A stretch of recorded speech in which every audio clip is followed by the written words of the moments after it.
En la clase del día de hoy, lo que vamos a analizar es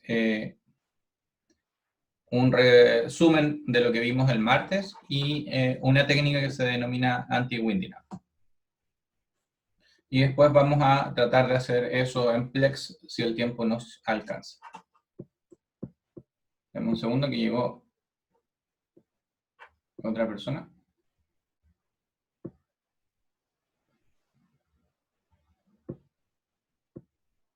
Ya ahí sí.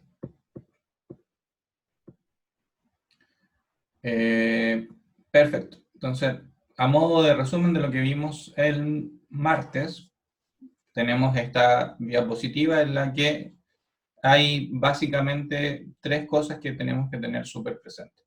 La primera es que mi controlador tiene que comportarse de cierta manera a lazo cerrado y uno espera que esa manera sea una manera relativamente correcta y que tenga su principal característica, que es ofrecer cero error en estado estacionario. Esto significa que si yo estoy controlando corriente aquí, eso es corriente y esto es el tiempo, y esta es la referencia, la idea sería de que la corriente responda en estado estacionario sin error, así, y que yo pueda controlar, perdón por lo feo del dibujo, que yo pueda controlar cómo se mueve transitoriamente cuando hay un cambio de referencia también. Entonces, cuando tenemos esas bases, nosotros lo que debiéramos saber es que sí o sí el sistema tiene que tener un polo en el origen, porque sin ese polo no es posible obtener cero error en estado estacionario. Eso lo vimos, uno lo deduce utilizando la teoría del error y analizando qué pasa cuando el tiempo tiende a infinito con el teorema del valor final. Y hay dos condiciones que son las que regulan cómo responde ese controlador al lazo abierto, perdón, al lazo cerrado, que son el coeficiente de amortiguamiento y la velocidad natural. Entonces, en MATLAB, cuando diseñamos el controlador, vamos a obtener un lugar de la raíz como el que se muestra en la figura, en el que todos los polos con el mismo coeficiente de amortiguamiento están en la línea, en esta línea.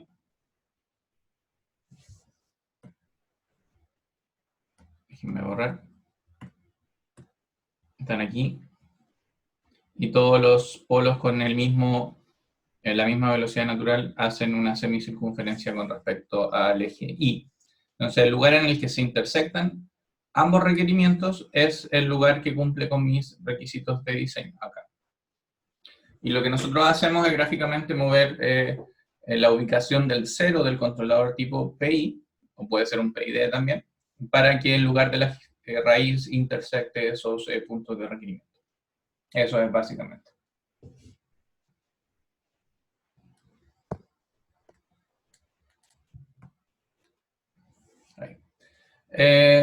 Como les decía, el controlador habitualmente es del tipo PID y la ecuación característica se muestra en la diapositiva, donde tenemos una ganancia proporcional, otra integral y una derivativa. Y la estructura de control a lazo cerrado es la que se muestra en el diagrama de flujo. Habitualmente lo que yo tengo es que nosotros vamos a controlar en las máquinas corriente o velocidad. Entonces voy a tener por ejemplo, una velocidad acá. No estoy escribiendo. Una velocidad de referencia, qué sé yo, 1500 RPM. Y yo tengo que medir acá la velocidad de la máquina y compararla. Eso me va a generar un error, este error de acá. Y la misión del controlador tipo PID es hacer ese error cero en estado estacionario. Admitir. Llegó una persona diciendo.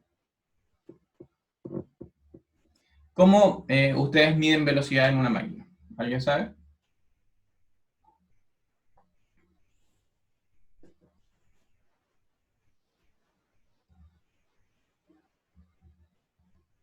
¿Alguien quiere contestar?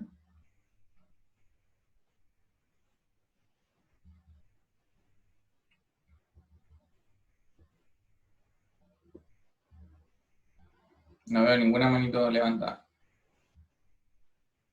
Tomás, Buenos días, profe. buenos Bueno, días. tendría que ser físicamente con un tacómetro, Um, podría ser. sí, pero el tacómetro es como un tester, por decirlo de alguna manera. Es un elemento que no está en el lazo de control de la máquina. Es más bien un visualizador de velocidad y tampoco es muy exacto.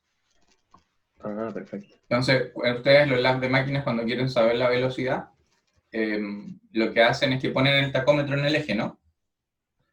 Y ahí van ¿Sí? midiendo la velocidad. Eh, pero para control o control dinámico de máquinas, quien tiene que medir la velocidad es el accionamiento de la máquina. Entonces ahí el tacómetro solo sirve para visualizar. Ah, perfecto.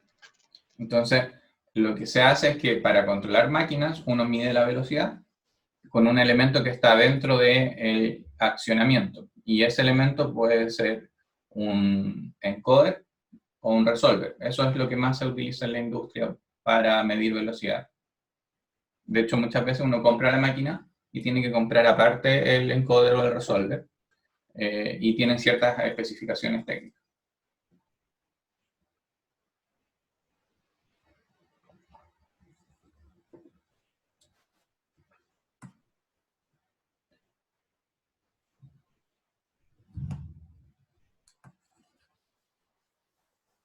Voy a ahorrar ahí. Y lo que viene ahora es hacer la distinción de ese esquema de control con la vida real. Y ahí vamos a introducir la técnica que se conoce como anti-winding.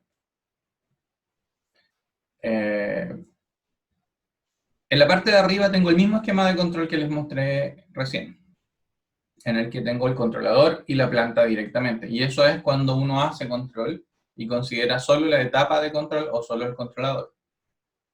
En la vida real, ese controlador lo que hace es que le da una referencia a un actuador y el actuador genera la señal de entrada de la planta. ¿Se entiende la distinción o no?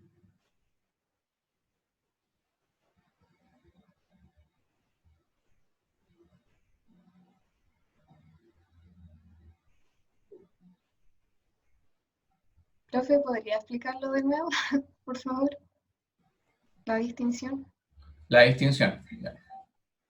La idea es que cuando no entiendan algo me pregunten, porque si no, después voy a avanzar y les va a costar seguir el ritmo. Eso es un puntero láser. Déjenme cambiarle una pluma.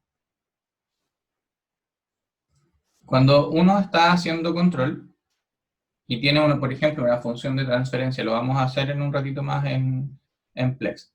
La planta es, qué sé yo, 1 partido por LS más R. ¿Ya? Y lo que yo hago es que le pongo un controlador tipo PID o tipo PI, que tiene función de transferencia KPS más KI partido por S. Pero eso está en el mundo de la plaza. Entonces, lo que pasa es que mi controlador es una representación matemática de una función de transferencia y pasa lo mismo con la planta. Pero en la vida real, la planta no es no es una función de transferencia, pues es un circuito eléctrico acá, y el actuador es una fuente de tensión. Y ese actuador recibe la referencia de tensión aquí de el controlador tipo PID.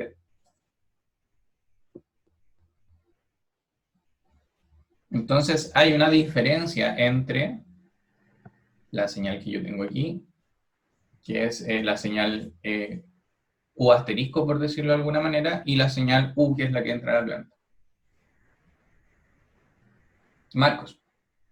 Profe, ¿cómo se sabe que nuestro controlador está haciendo su trabajo de forma correcta? Por ejemplo, me tiene que dar el resultante de la salida una recta correspondiente, una rampa, debería irse a cero porque estoy tratando de minimizar el error. Hay dos maneras de ver si está funcionando, las vamos a analizar más adelante en la clase. Pero lo primero es que yo miro la señal que tengo acá, que es la señal de referencia, y la señal de la planta, la señal medida. Voy a borrar un poco porque se está confundiendo. Y esa señal. Y si el controlador está haciendo su pega, esas dos señales debieran ser iguales en estado estacionario. Eso es lo primero. Y lo segundo es que el controlador, si yo miro la señal U, sea una señal, el lápiz se desconecta a cada rato. Esto de aquí, que no sea una señal físicamente imposible de lograr. Aunque sea posible de lograr, ya se puede decir que está yendo bien la cosa. Exacto. ¿Por qué? Porque usted podría tener cero error, pero el controlador está pidiendo, no sé, como el controlador es algo matemático, no es algo físico, el controlador podría decir, ya, para hacer cero el error necesito 10.000 voltios. Entonces, independiente de que usted tenga cero error, el controlador está excediendo los parámetros de seguridad de la planta. Entonces va igual por un lado lógico dependiendo de lo que pido. Exacto. En realidad tiene que ver con la planta. ¿Qué características tiene la planta con la que yo puedo trabajar? Y eso lo vamos a ver un poquito adelante en las diapositivas que vienen. Entonces, cuando yo tengo solo control, la energía no está limitada por los actuadores, porque no hay actuadores. El controlador es una función de transferencia y la planta es una función de transferencia, y se da el caso en que la señal de referencia que saca el controlador es la misma que llega a la planta. En la vida real eso no es así, y la señal de referencia U es distinta de la señal que llega a la planta físicamente. Entonces, un ejemplo claro es la corriente en un circuito eléctrico. La corriente tiene que estar determinada o acotada dentro de ciertos rangos físicos que soporta el equipo. Lo mismo con la tensión. Si es un equipo de 48 volts, yo no le puedo estar pidiendo 150 volts porque lo voy a quemar.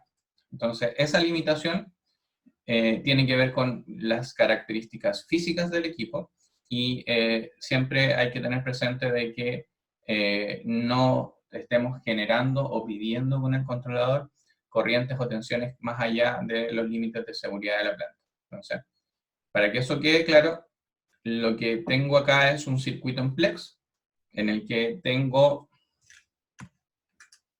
aquí el controlador tipo PI, y aquí la planta. Y esa planta es L igual a 3 mili y R igual a 1.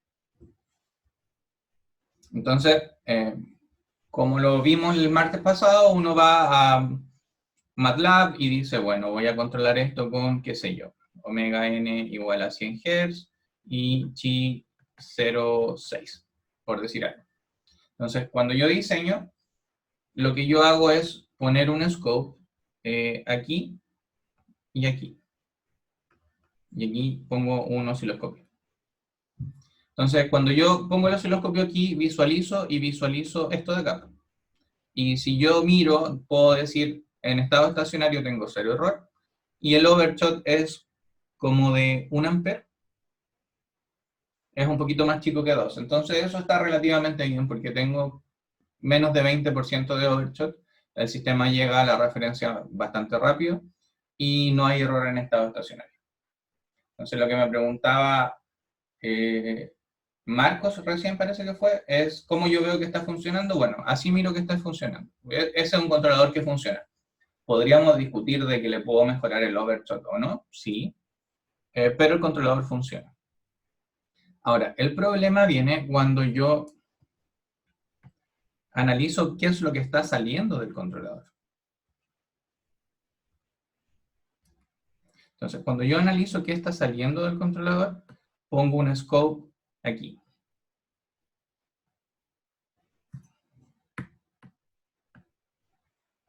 Ahí. Y ese gráfico es lo que está acá. Y si ustedes miran, cuando yo hago el step de corriente, lo que hace el controlador es que sensa el error entre la referencia, que es 10, y la corriente que inicialmente es 0, y para mandar ese error a cero lo que hace es que genere una tensión grande, una tensión de 60 volts. Entonces, ese pic de tensión acá es muchas veces peligroso y yo tengo que limitarlo.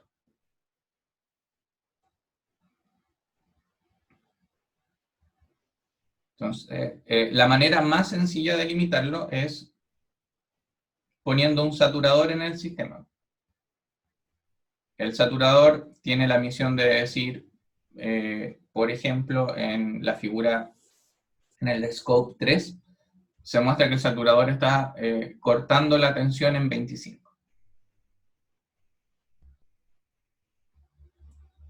Como el control es una representación matemática, yo puedo ponerle un saturador. Entonces, si la salida del control es mayor que 25, es un if. Se satura en 25. Y de esa manera yo protejo a la planta para no alimentarla con una tensión que pudiera dañarla. Agustín. Sí, profe, pero eso no afectaría al funcionamiento de la planta si es que uno corta esa tensión. Por supuesto que sí, afecta. Pero en la vida o en esta cosa de la electricidad siempre uno gana una cosa y pierde otra. Entonces se utiliza de todas formas. Exacto. Sí, la señal queda bastante más fea. Gracias. Profe, y agregar la parte derivativa al controlador PI. Es una opción.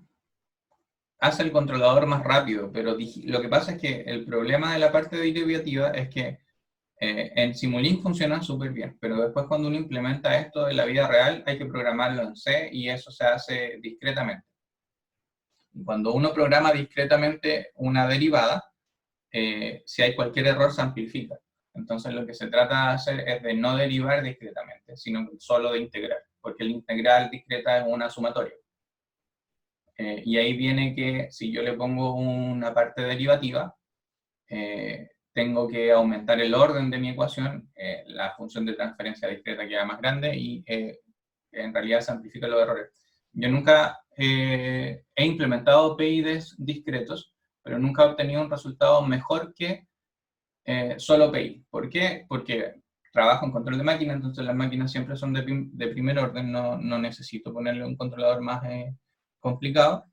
Y como esto está amplificando las diferencias de los errores, el resultado en estado estacionario queda más malo que con solo PI.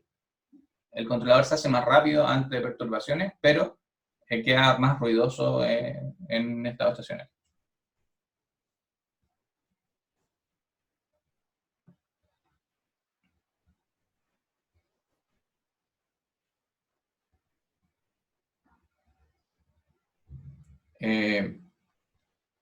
Alguien mandó un chat, parece.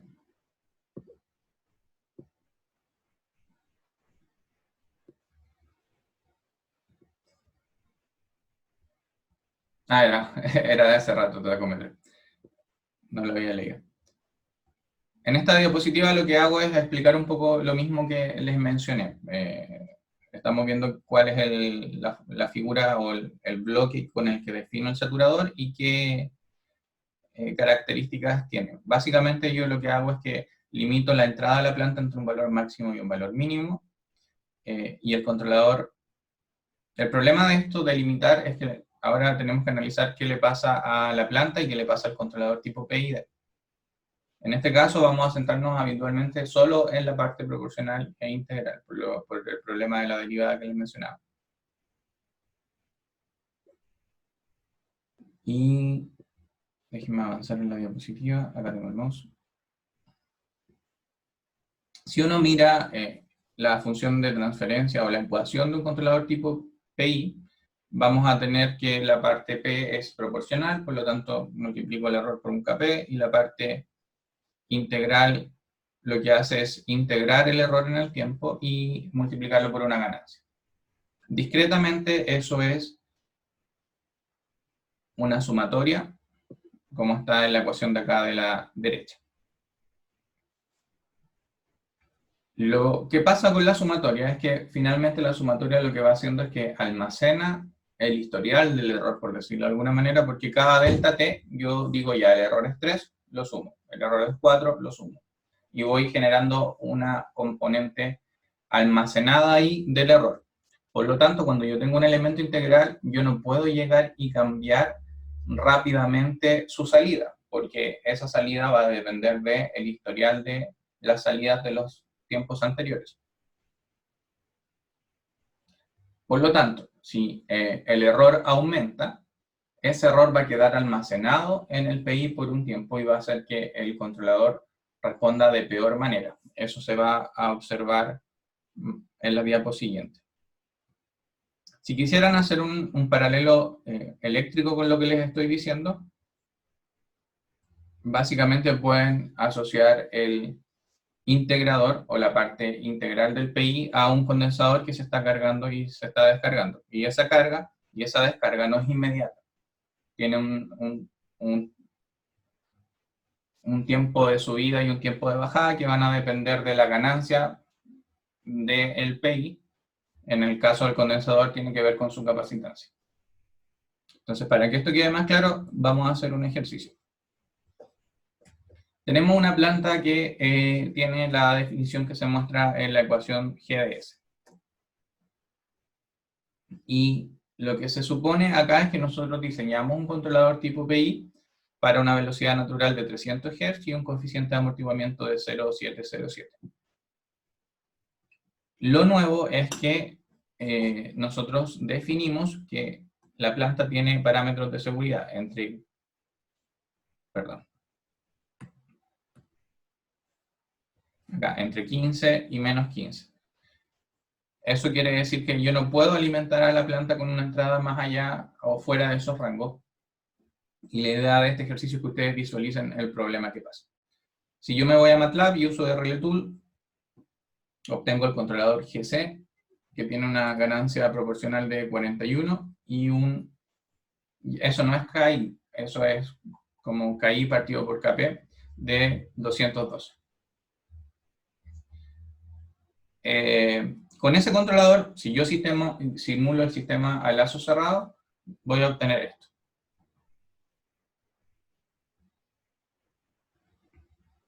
Donde la primera forma de onda es en un scope en la salida del controlador, la segunda forma de onda es el scope dentro, que está ingresando a la planta, y la tercera es la salida del sistema. ¿Se entiende la ubicación de esas señales o no?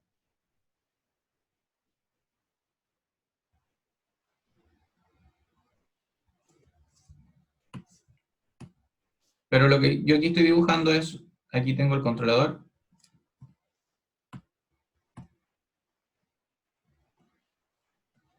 Aquí tengo la planta y aquí tengo el feedback, ¿no? Y acá está la referencia. Entonces, la tercera señal es esta de acá. Y aquí puse el limitador. Entonces, la entrada a la planta es lo de ahí y la salida del controlador es lo de acá arriba.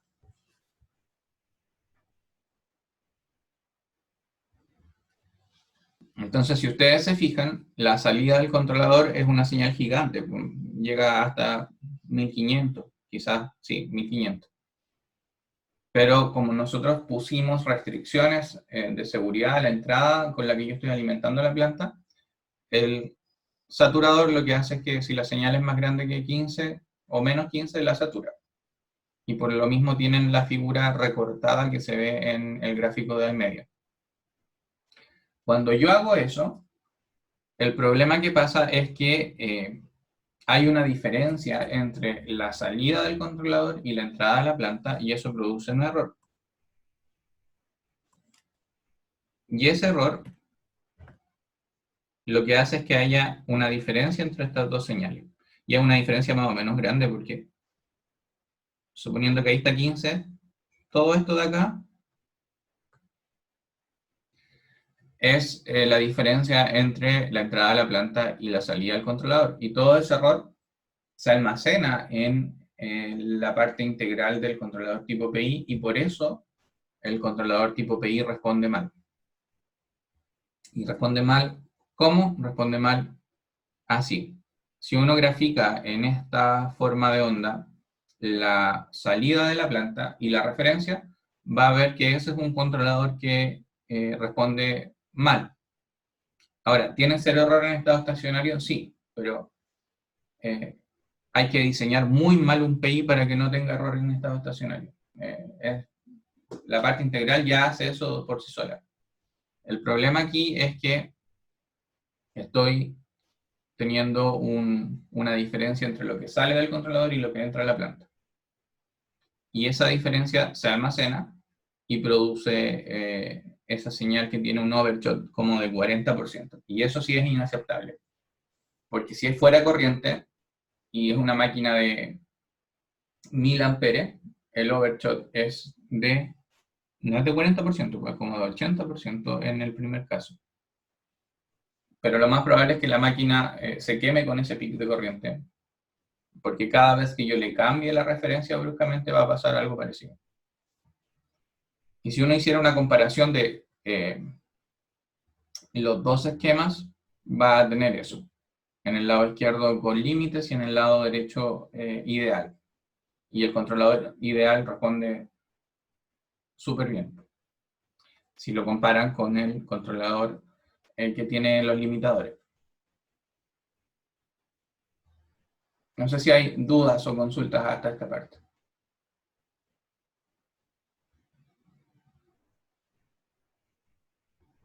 Agustín. Profe, entonces, como conclusión, ¿cuál sería mejor utilizar? Porque uno tiene mucha tensión y el otro genera mucha corriente, ¿no? Entonces, ¿cuál Exacto. se Hasta el utiliza? minuto no he presentado la solución. La solución es la técnica anti-winding. Este es el problema que origina la técnica anti-winding. Ah, ya. Eso era. Entonces, la solución es encontrar un punto medio entre el ideal y el limitado. Y eso se hace con anti-winding up. Y anti-winding up es relativamente sencillo. Acá se explica un poco la base que lo origina. El problema del controlador con el saturador es que el integrador está almacenando el error cuando la señal excede los límites con los que yo defino la seguridad de la planta. Entonces, la problemática no está en cómo yo estoy operando la planta, sino que la problemática está en que el integrador almacena errores. Entonces, la manera más fácil de solucionar esto es que cuando los límites se excedan, el integrador deje de almacenar el error. ¿Por qué? Porque finalmente el integrador lo que me ofrece es cero error en estado estacionario. Pero cuando yo lo limito, me molesta en estado transitorio. Entonces, anti-winding up no es nada más que en estado transitorio, si me salgo de los límites, desconectar el integrador.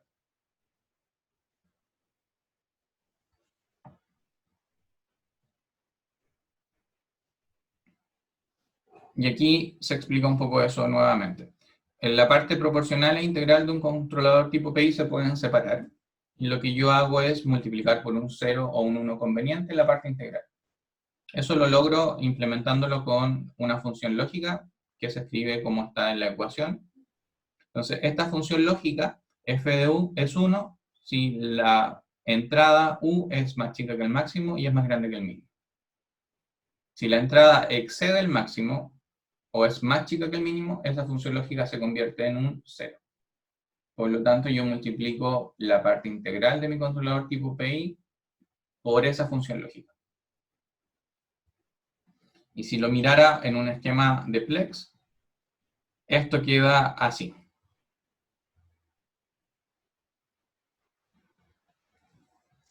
Entonces, vamos a tratar de explicar un poco esto.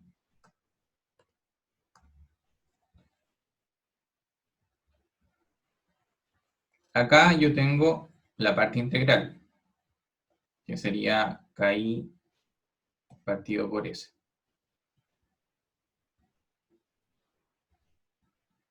No, eso es A partido por S.